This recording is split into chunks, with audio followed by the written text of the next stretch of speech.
Welcome to The Source, where we combine the headlines with in-depth conversations with the newsmakers themselves. I'm Pinky Webb. Today on the program, China summons the Philippine ambassador after President Bongbong Marcos lauds the election of Taiwan's new leader. Beijing warns Manila not to play with fire, even as the Marcos administration affirms its support for the One China policy. Manila Economic and Cultural Office Chairman Silvestre Bello III and National Security and International Studies expert Romel Banlawi joins us in the program. Also, Baguio health officials declare the end of the critical period in the gastroenteritis outbreak that hit the city. Baguio City Mayor Benjamin Magalong tells us more in the program.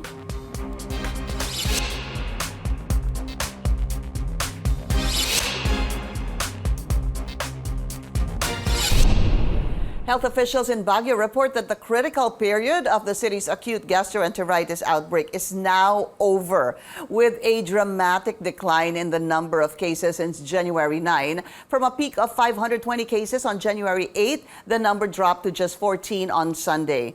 The Trade Department is also monitoring the sale of bottled water after the price reportedly ballooned following the outbreak. Let's go straight to the source of the story. We have Baguio City Mayor Benjamin Magalong. Mayor, it's so good to see you again. Welcome to The Source. Kamusta po kayo dyan? Good morning, Pinky. Good morning to our viewers. Okay naman dito, malamig. Kaya nga nakita mo yung suot ko ngayon.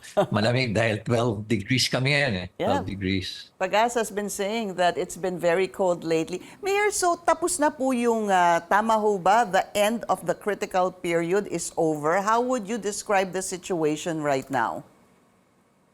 Well, sabi nga ng mga experts natin, especially our epidemiologists, sabi nga nila, we're done with the critical period and we're now, our cases are on a downtrend. For the past 5 days, yung aming 5-day moving average ranges from 25 to 27 cases na lang. In fact, yesterday, we're looking at about 18 cases.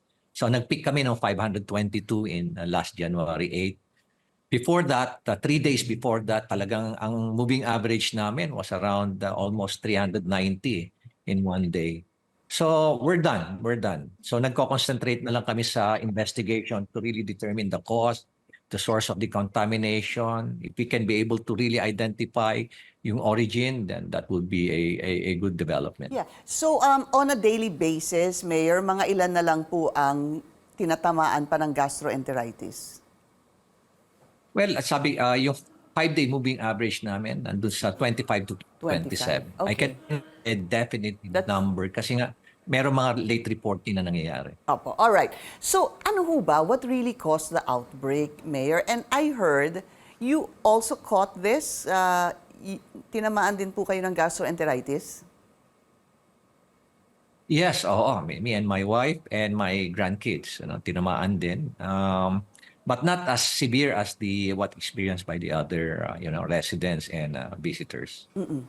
So alam na ho ba yung cause? Galing ho ba sa tubig o galing ho ba sa pagkain? Well, yung nakikita namin, initially ang medium of transmission was water. And then syempre siguro nagkaroon na rin ng food contamination. May nakikita kaming 4 na klaseng virus. These are the norovirus, which is a very common virus, especially during the cold season. In fact, at present, ngayon, underway ngayon yung norovirus, noro outbreak sa US and sa Canada. And of course, we have the sapovirus, which affects yung children.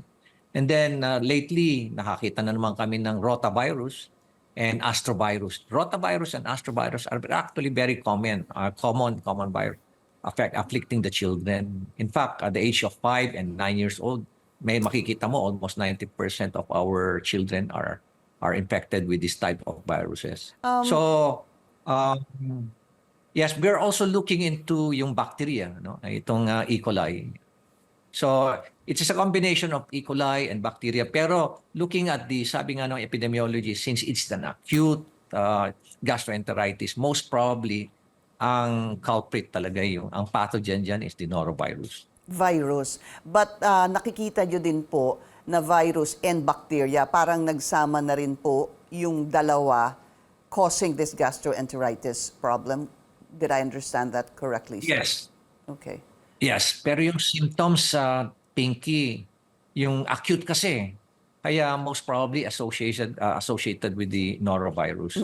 Kasi ngayon latest namin almost 50% or more of the based on the sampling na ginawa namin, almost more than 50% na nag-experience ng acute gastroenteritis, talagang norovirus yung infection.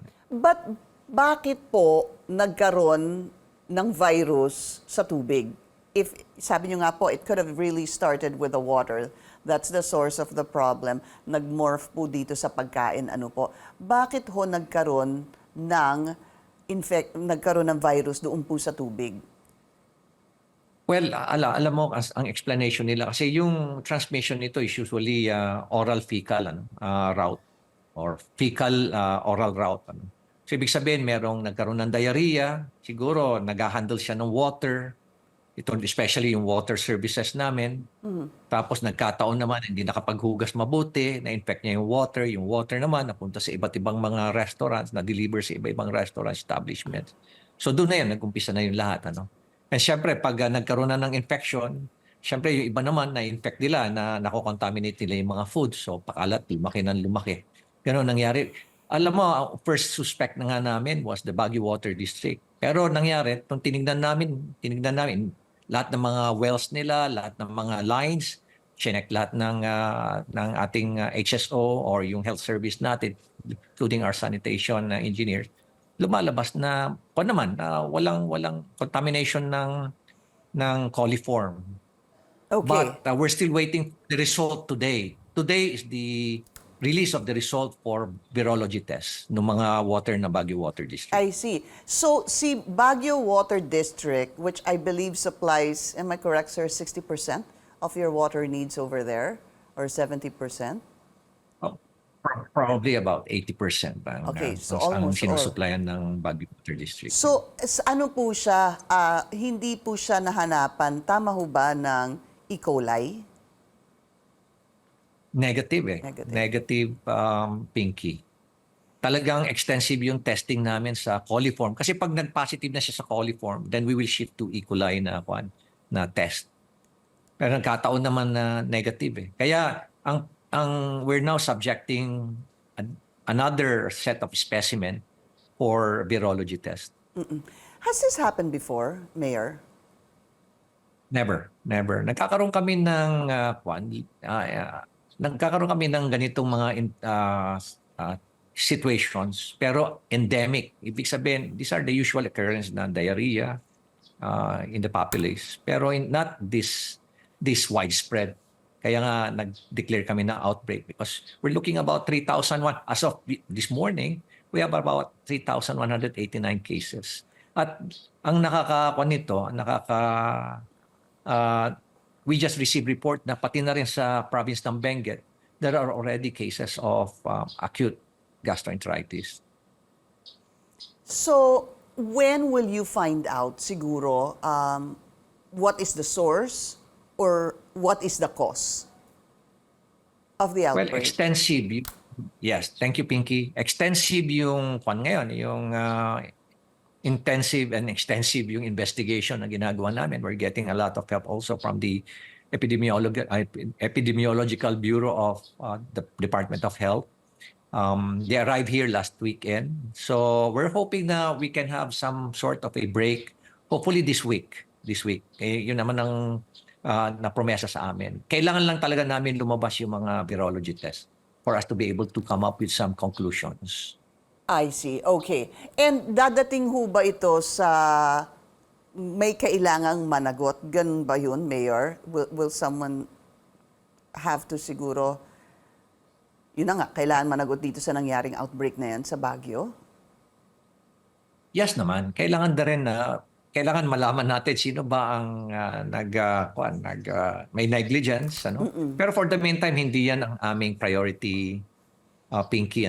ang priority namin is to finish the investigation muna. Alamin Right. namin yung cause, alamin namin yung circumstances.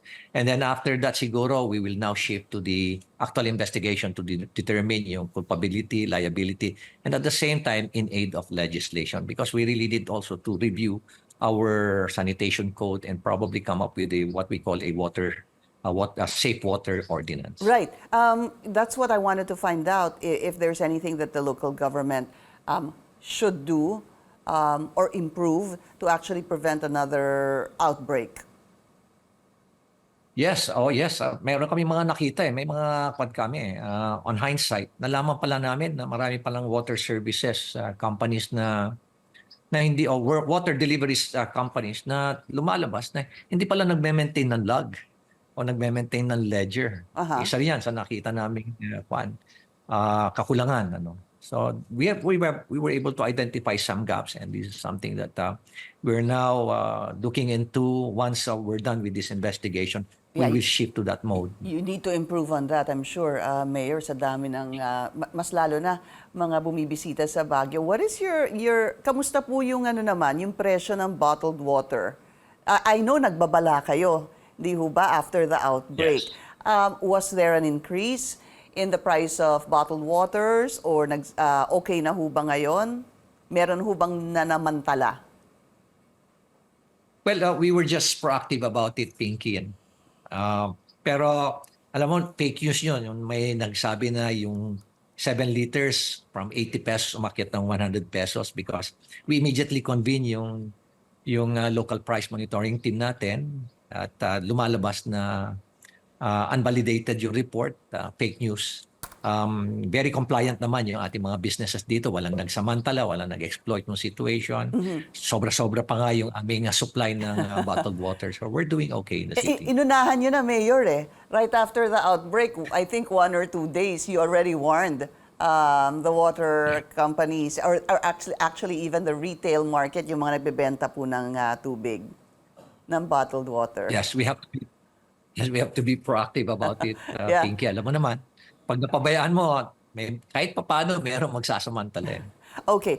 So hopefully within the week, you will find out the cause and the source of the outbreak in Baguio. Just very quickly, Mayor, I'm going to shift to another topic. Any information lang po dito sa People's Initiative Drive or Signature Drive in Baguio City? Meron ho bang nangyayaring pirma po dyan for charter change? Well, alam mo, very controversial kasi yung issue behind the advocacy to really change the charter natin. Isa na allegation na sa akin pala allegation kasi wala naman nangyayari sa Baguio. Ang allegation kasi nila is there's money behind it. So that is probably something that I don't approve of. But with regards to charter change, talagang especially sa economic provision yan, talagang I'm a strong advocate for a revision. Pero the way they're doing it, if totoo, doon naman ayaw ko naman mangyari yon. And siguro nag-hesitate sila rito sa Baguio because they know na we're a strong advocate of good governance. Kaya siguro hindi nila gagawin dito. Otherwise, magsasalita talaga ako. Isa siguro ako sa magiging outspoken pagdating sa ganyan. Pero meron na right ba kayong nababalitaan negative na meron na pong kumakalap ng mga pirma? Wala pa, Pinky, rito sa Baguio. Okay. Wala pa. Siguro titingnan ko kung makikibalita ako dyan sa ibang lugar dito sa Cordillera. But for the meantime, wala pa naman dito sa Baguio. All right. Thank you so much for your time, and it's good to see you, Baguio City Mayor Benjamin Magalong. Thank you, Mayor. Keep safe, Pinky. And we're going to take a very short break. This is The Source on CNN Philippines. Please stay tuned.